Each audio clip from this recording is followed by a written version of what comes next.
Welcome to The Kingstonian, a podcast that profiles people who are passionate about what they do for a living, what organization they belong to, or the community they are a part of. Here is your host, Dave Cunningham.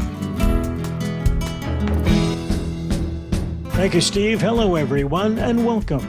Our guest in this episode is Stephen Lee Naish, an author who makes his home in Kingston, Ontario. His passion is film, writing about film, and in his latest book, writing about the influence film, politics, and pop culture have on each other. The book is called Screen Captures, and we'll talk about some of the chapters in that book.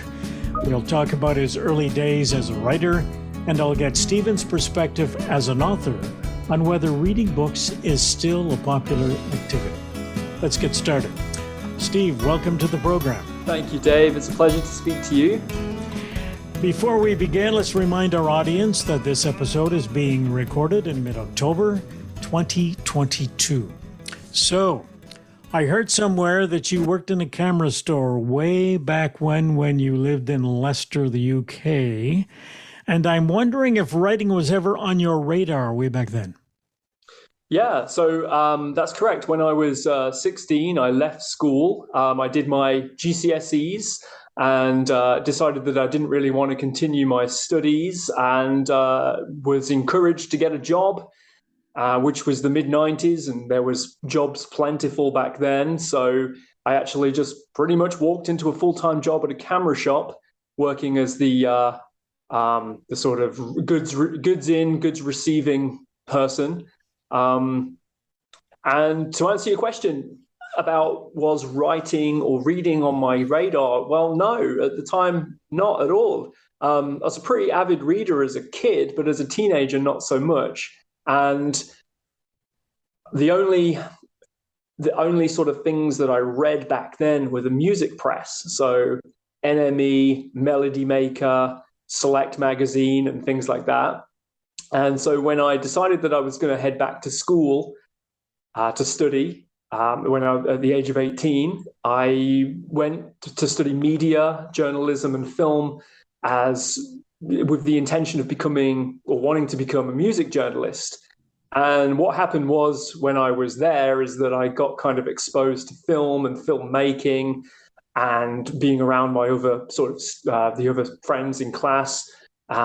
Became really interested in film. And so I kind of switched from what I was doing. Music journalism wasn't really what I wanted to do so much, although, writing was interesting.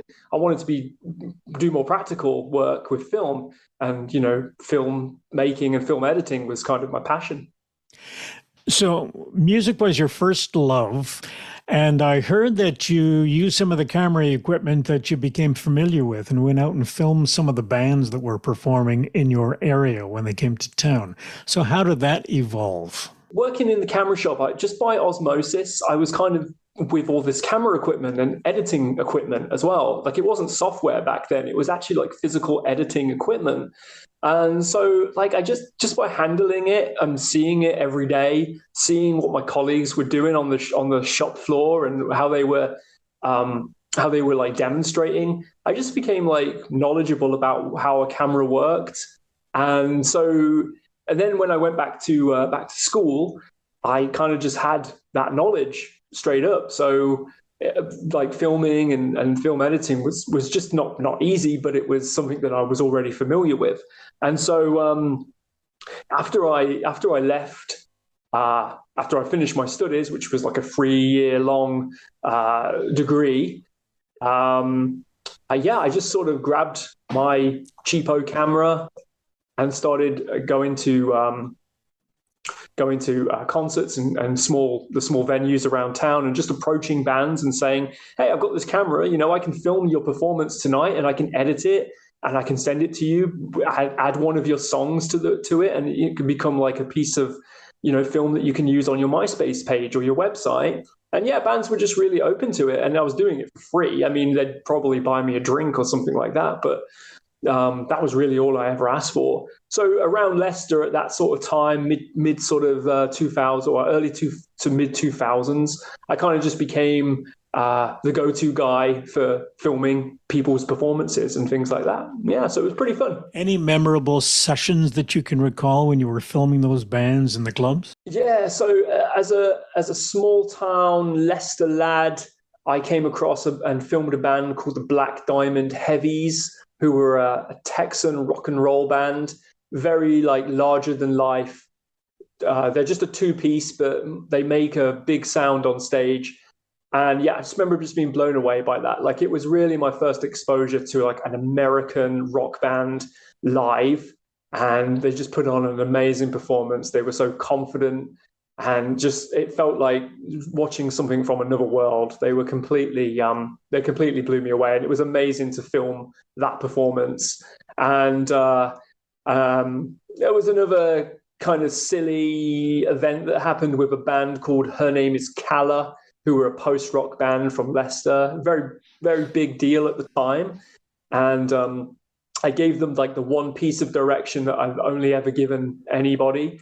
And I said to them at the end of their performance, they should just throw down their instruments and walk off stage and walk to the backstage area, and I'll follow them with the camera. So we did that.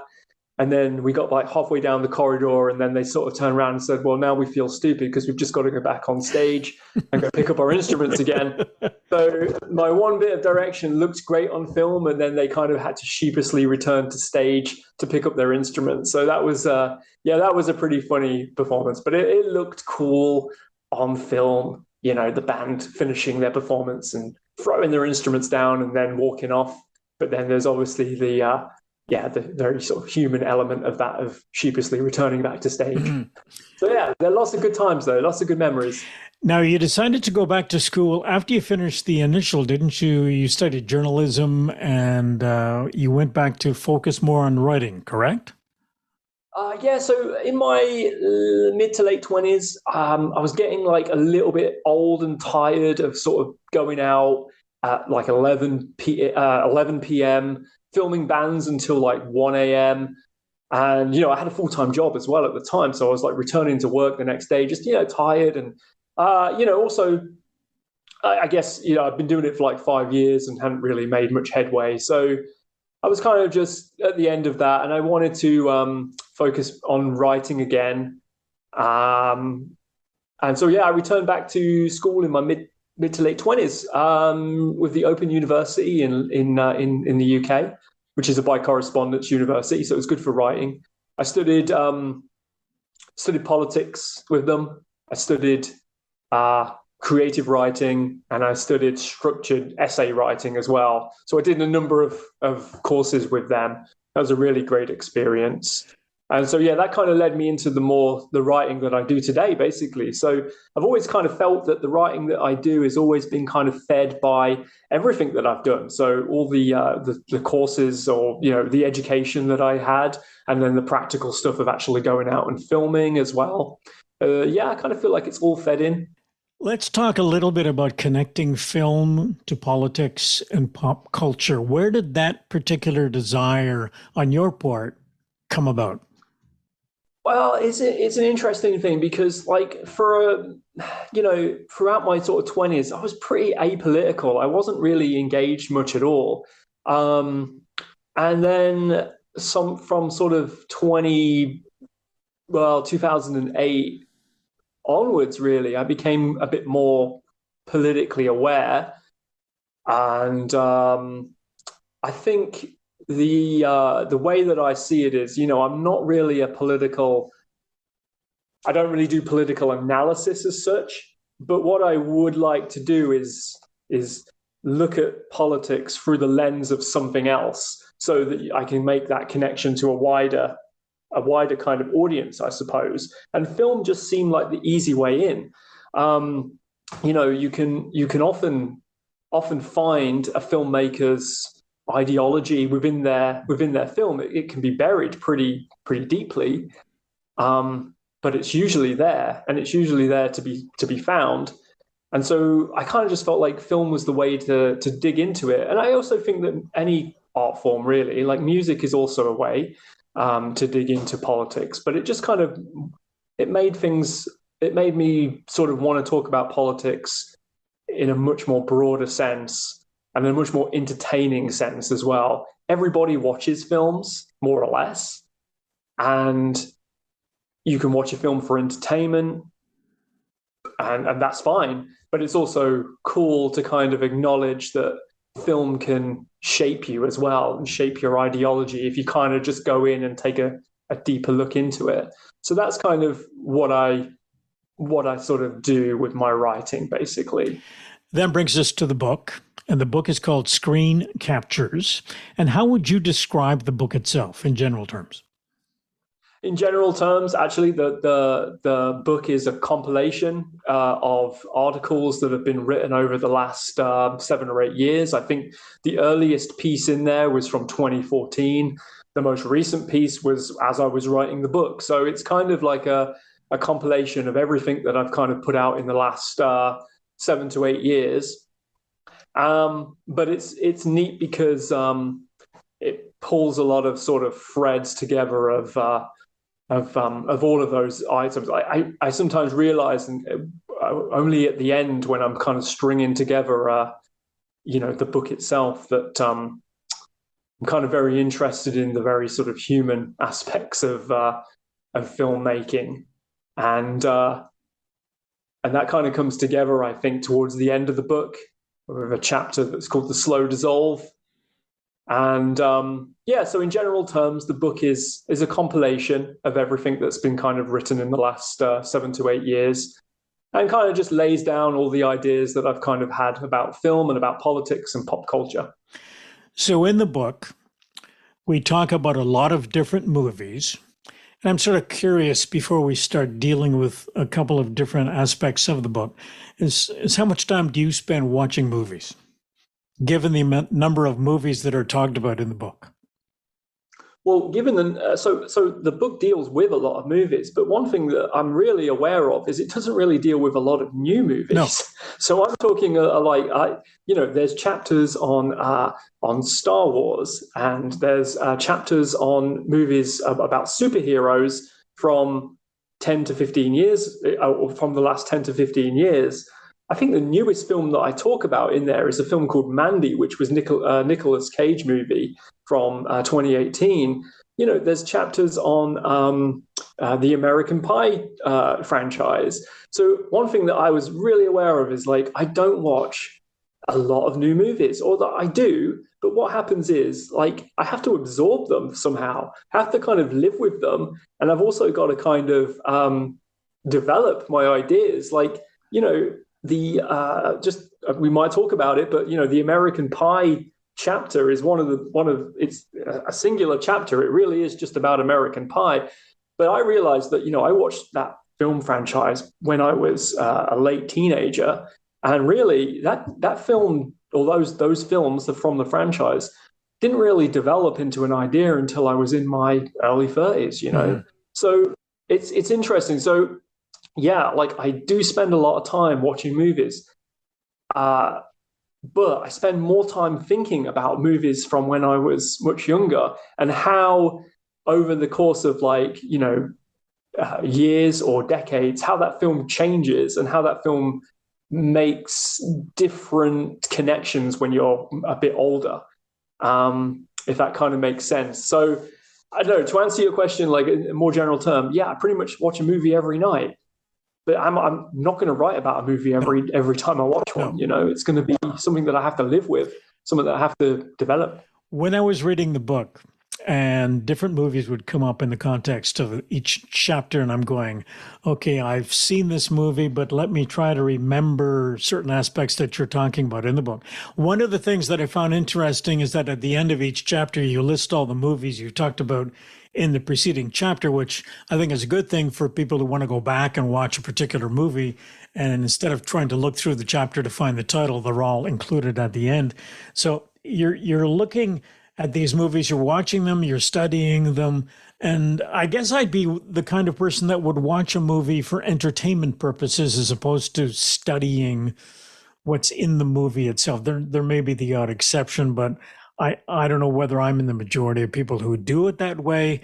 But I find it interesting that with the volume of movies that you are watching, that you can go back in your own head and start to remember the movies and think about how they relate to what you're thinking about at a given point in time. I'm just wondering how you go ahead and do that.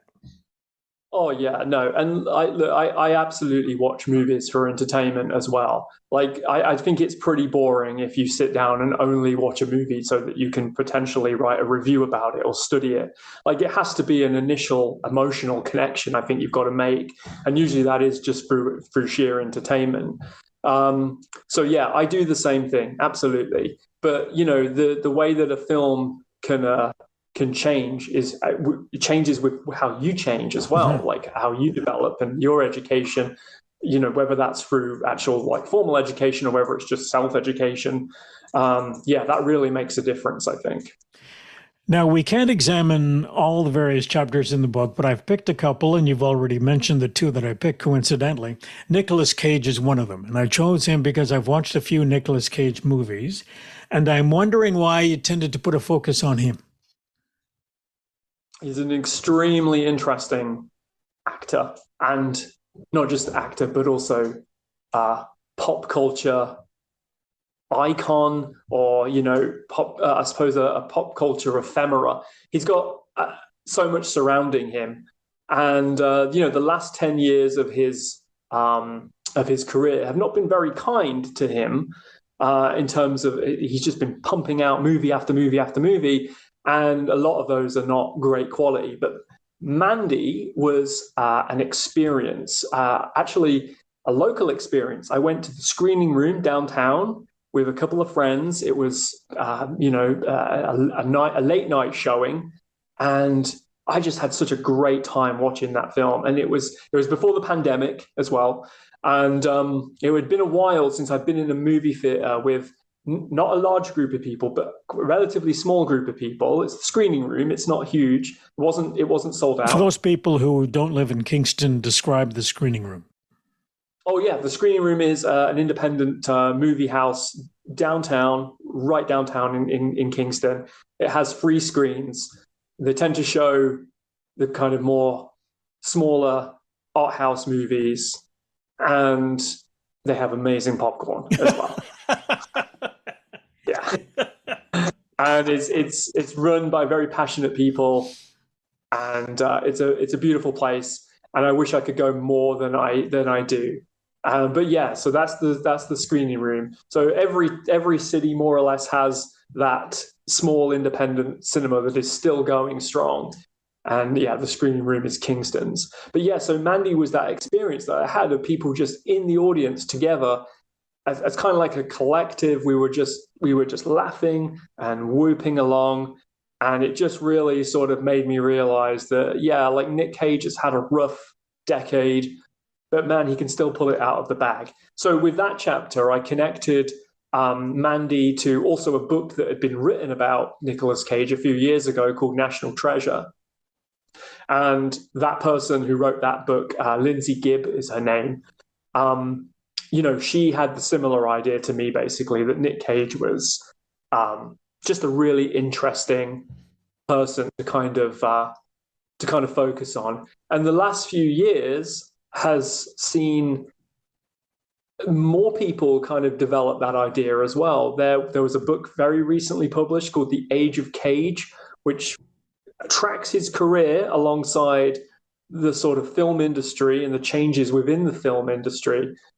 Which is a very interesting book, part biography of him, but also part biography of the film industry in the last 30 to 40 years. And then there's a podcast as well that basically dived into every film that Nicolas Cage had ever done, which was extremely popular. So he's become, an actor that was ridiculed at the beginning of this, not the beginning of this decade, beginning of last decade, to something that he's become a cult figure. So very interesting to write a book, very interesting to write a chapter about, and always entertaining to watch, no matter what film he's in. Now, if we take Nicolas Cage as an example, the characteristics that you're talking about that he exhibits in his film, is that something that he has a lot of control over, or is it the director or the writers that sort of lay that particular characteristic on him? I think he does it himself. I think it's all his own work, and I think the director just has to go with it. Like, I don't think there's any way that you can change the methodology that he comes to a film with. And I think it's now just something that's absolutely expected from him, that he will approach a role in a kind of weird, surrealist kind of way. So yeah, I think it's all on him now, and I think people love him for it. And in fact, again, like I mentioned all these things, I forgot completely that this year there was a film called what's it called? The Weight of Massive Talent, in which he plays himself as an actor. He plays Nicolas Cage, and so it's all come full circle for that guy, and you just have to let him roll now. It's beyond anyone's control but his. I'm going to sidetrack you a little bit here and talk about Nicolas Cage. Some of the movies that I have seen, and I don't know where they place themselves in his career, but if you take The Rock and Con Air as sort of action films, which is a character he's playing, and to me, he's a bit older in those particular movies. And I'll throw in another name that I don't think was in the book, and that's Liam Neeson, who is someone who has become an action hero. I think it's in his mid-60s when he started to do these action films where he's doing a lot of physical stuff. And I'm wondering if you have had any thoughts about the relationship between these actors who start off in one particular genre, doing a particular kind of role, and find themselves in their later years doing something that they should have been doing when they were younger and more physically able to do it. Yeah, it's very interesting. So I'm not sure that I do have anything really to sort of add to that, but Nicolas Cage has jumped from, I think, he has come full circle in a way. He started out as an indie film kind of actor, did a lot of low budget films during the 80s and during his early career. But then, in the 90s, he did things like The Rock and Face Off, things that were very physical and action, and also blockbuster as well. And he's kind of returned to those smaller films. And Liam Neeson, in the 90s, I kind of remember him as a very dramatic actor, very serious and very droll. And his career has followed in a way what Nick Cage is doing. But it's unfortunate that a lot of the films that Neeson does, he does a lot of these action roles, but the quality of the movies are not always up to scratch. Yeah. And Taken obviously is definitely an exception to that. But I don't know. Again, he's embraced it and he's doing a great job. And I think that fans of his work kind of do expect his performances to kind of be similar to the sort of Taken role that he took in sort of the early 2010s. But you know what? I just read an article that actually he's taking a role in a Naked Gun reboot. So playing the Leslie Nielsen character from the Naked Gun. Yeah, the comedy. I can't even imagine. So unless Naked Gun is being completely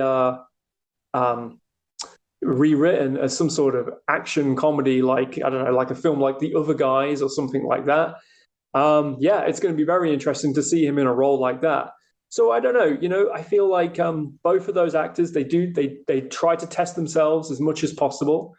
And I think whatever the film that they're in, whether it is kind of like a stock kind of action film, I think, they both bring themselves to it and they both take the role as seriously as they possibly can.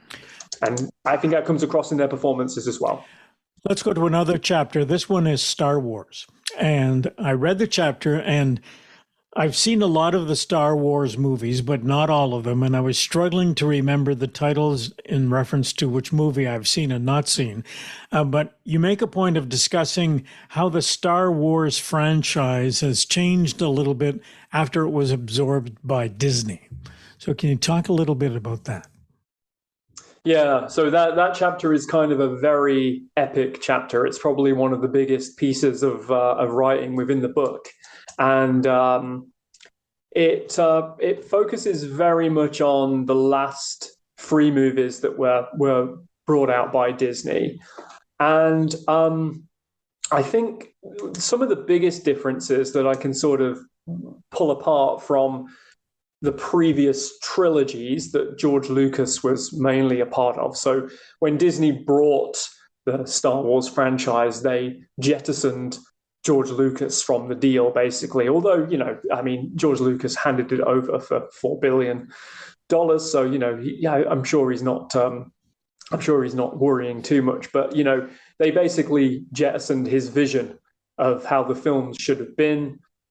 And so they kind of went with their own. Now, I think what is very obvious is that George Lucas, and I'm no George Lucas fan here or anything like that. I know that there's a bit of a online sort of toxic mentality about the Lucas, the kind of Lucas experience, but that's not what I'm a part of. But what I do appreciate about George Lucas is that he had a vision.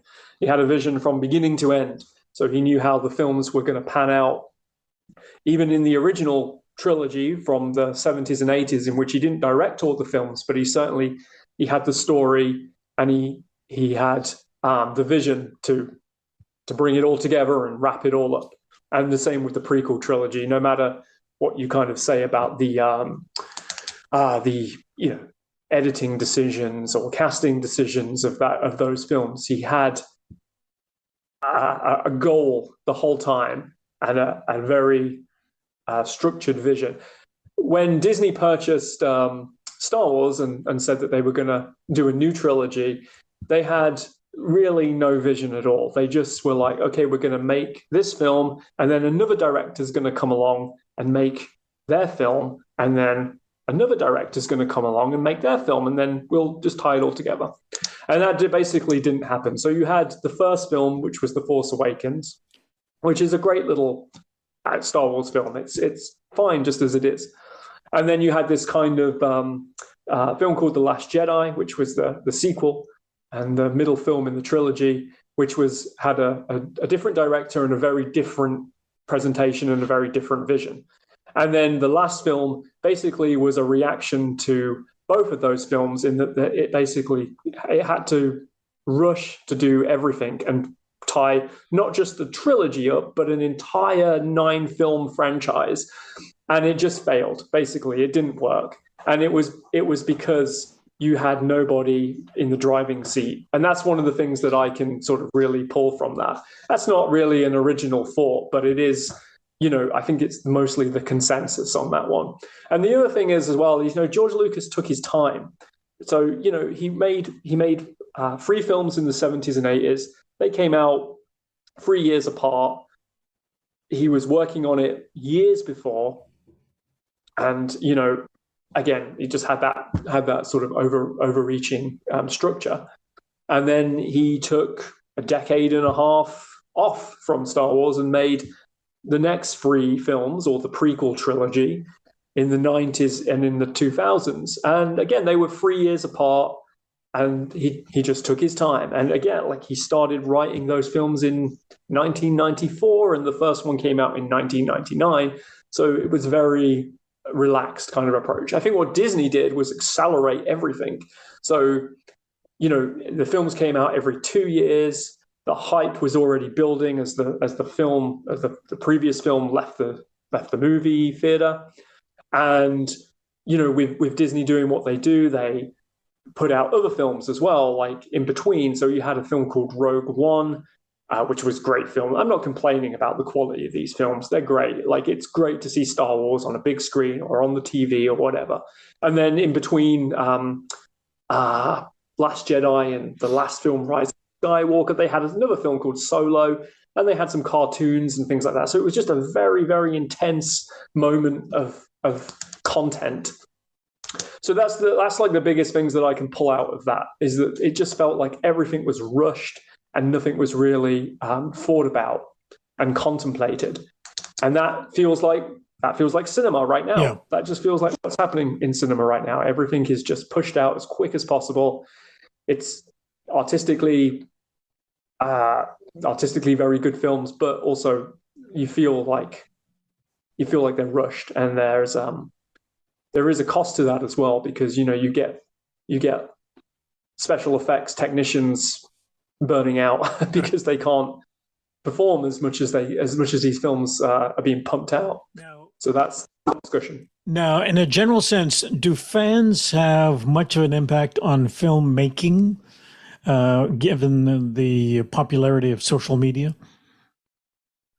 So I think it's still very much like in its infancy, and I don't really touch on it too much in the book because it was kind of only happening as the book was being edited and written. But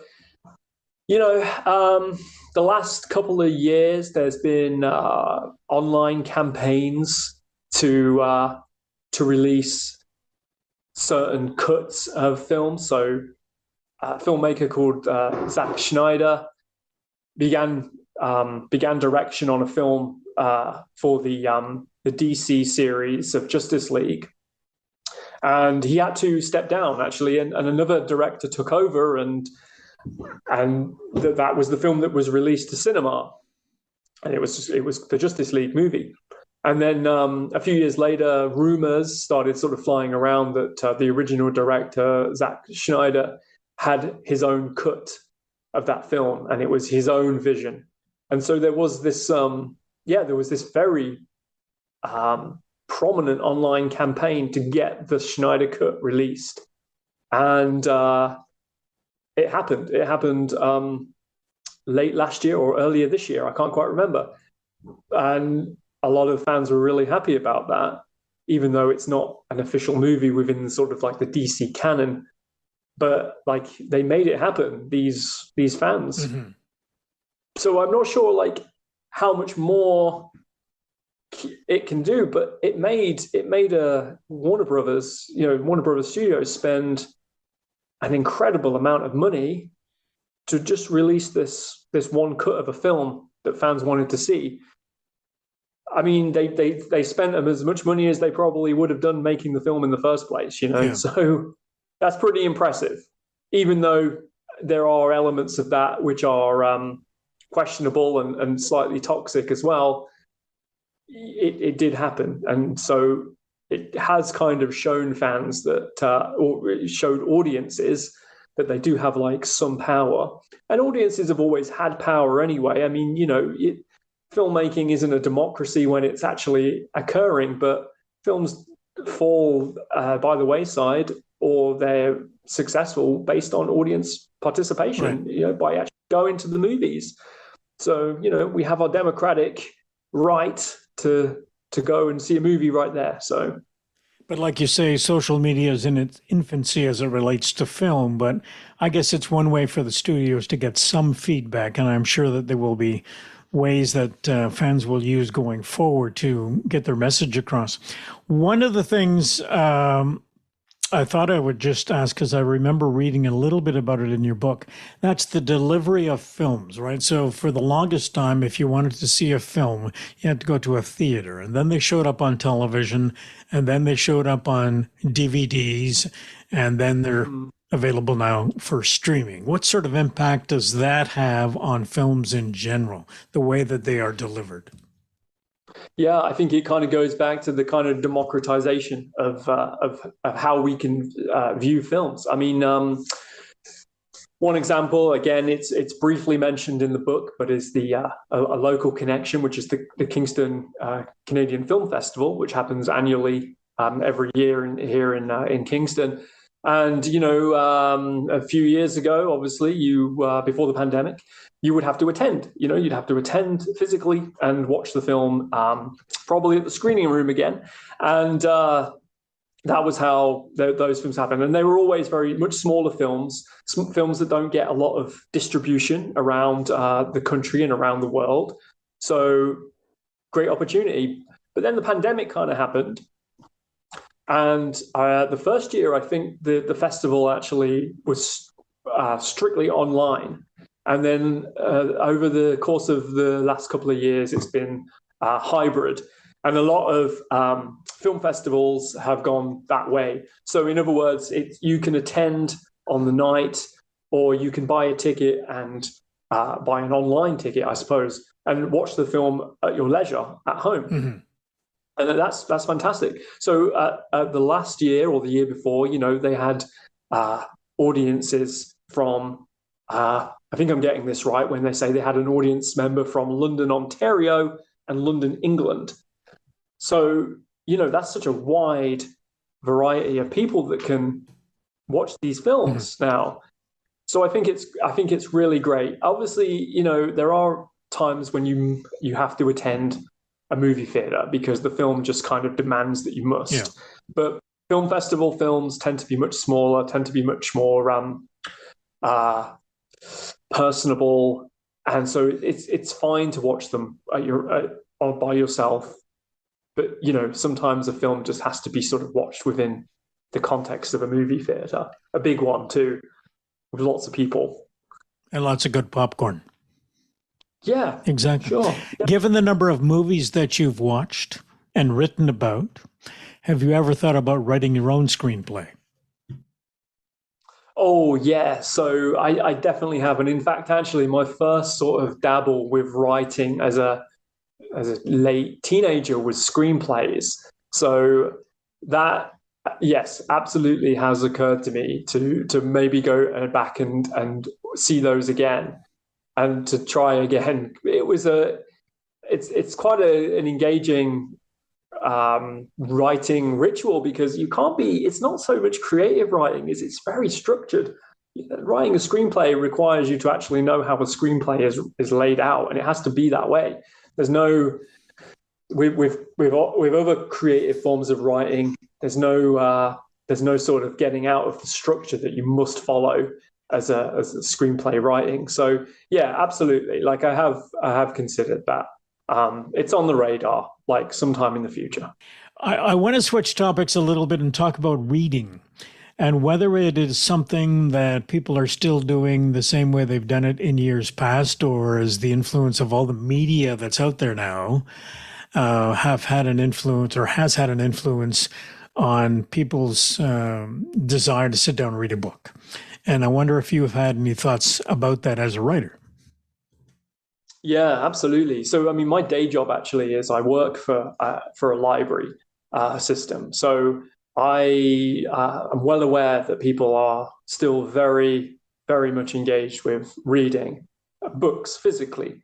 When the pandemic happened and my library closed for a number of months, I know that really affected people in the community, and they were desperate to have a library reopen in some way, even if it was like for a curbside operation or something like that.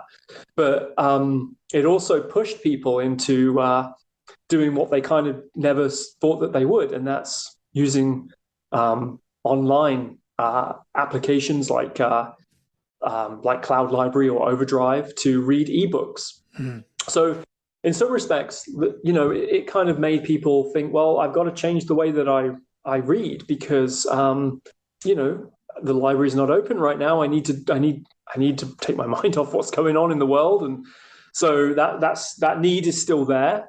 So yeah, a lot of people did start engaging with reading online. So that's one element, absolutely. The other element is as well that over the last 3 or 4 years, there's been this explosion of online, and sometimes in print, but most predominantly online, arts and literature journals. And I follow like a whole bunch of them on Twitter, and there's new ones popping up all the time. And like, it just opens up so much. But of course, it's all online. So people are reading people's short stories, their creative nonfiction, their poetry. It's all mostly online reading. Mm-hmm.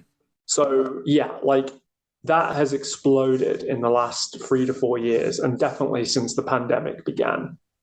So I'm really seeing that as well. But I still think that reading a physical book is still the best way to absorb it. I don't read books online, but obviously I do read articles and things like that. it's still better for me to just sit down with a book and read it. Unfortunately, the internet has changed our attention span. So I don't necessarily absorb a book in one go anymore like I used to. I have to space it out, Yeah.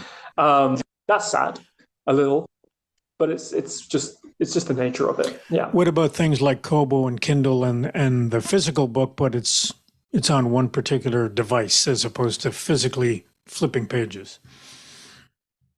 Yeah, again, I saw this happen during the pandemic.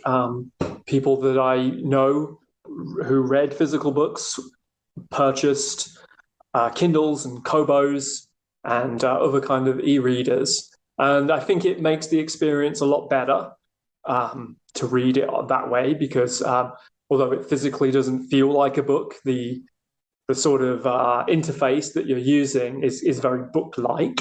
So that really helps. So I think that it's there, but I still feel that physical books are what people are passionate about. Back in the UK before I moved to Canada in 2012, I worked for a bookseller. I worked for the main bookseller in the UK called Waterstones. They're kind of like the Indigo Chapters equivalent.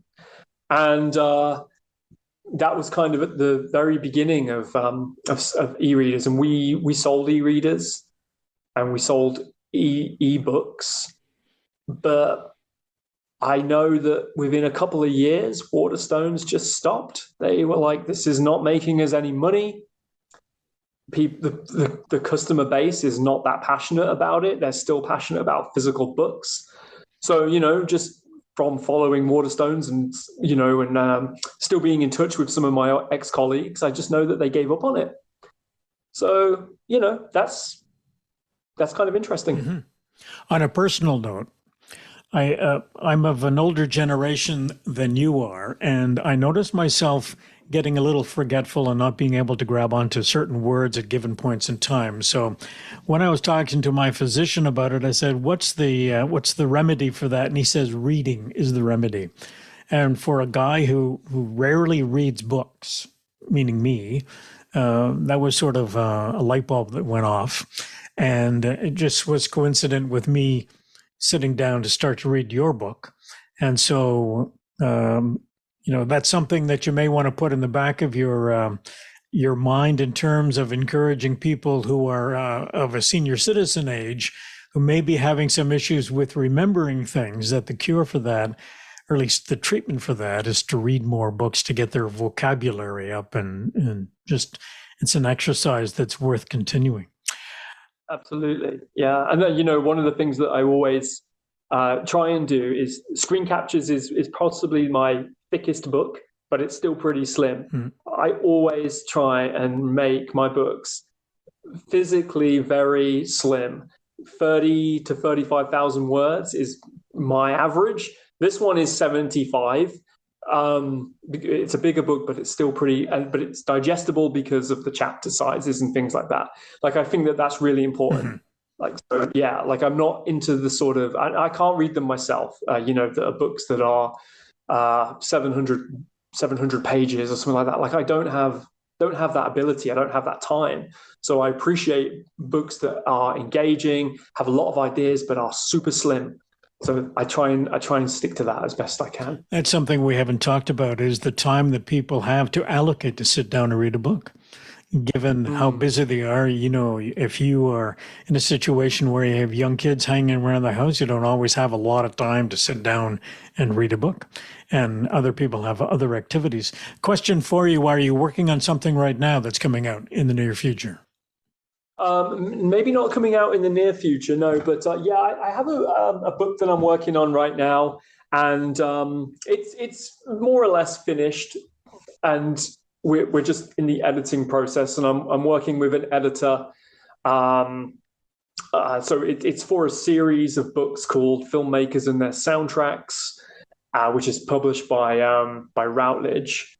And so I'm just working on that right now, and been enjoying that process. I started the book maybe a few months before Screen Captures came out last year, so it's been a long editing process. But it's one thing that I really appreciate is that this Screen Captures is book number 6 for me, and by far one of the best editorial processes that I've gone through. But every book that I've wrote has been edited differently, and the person that I'm working with on editing the current project is he's just a slash and burn editor. He's just like, you don't need this sentence, you don't need these words, you don't need, and it's just taking things down to the bare bones, and I'm really liking that. So it's really cool that so many years into writing, so many books into writing, that I'm still learning something from somebody, and I'm still adjusting my own writing style, and able to still kind of have my own voice, but also be able to take direction. It's his series, so I'm happy to take that direction. Absolutely. So that's a book we look forward to, and the best of success with screen captures. And if people want to contact you and get some information about you and your books, how do they go about doing that? Mainly just on Twitter. So my handle on Twitter is at riffs and meaning. So riffs as in like guitar riffs, and meaning. So I'm predominantly there. I also dabble in kind of abstract and visual art. So I have an Instagram which can be found at Color and Sound Abstracts, and I'm post there every once in a while some messy abstract art or some found art or something like that. Okay, so we'll put those contact points in the notes to the episodes when the show is published. I want to thank you again for your time today, and I've enjoyed the conversation. And our guest in this episode has been Stephen Lee Naish. Stephen, thanks very much. Well, thank you for the time. Thank you. The theme music for the podcast is Stasis Oasis, written and performed by Kingston musician Tim Aylesworth. If you have any questions, comments, or suggestions about any of the episodes, please send a note to thekingstonianpodcast@gmail.com. For details on upcoming guests, follow us on Facebook. The Kingstonian Podcast is hosted by Dave Cunningham and produced in Kingston, Ontario, Canada.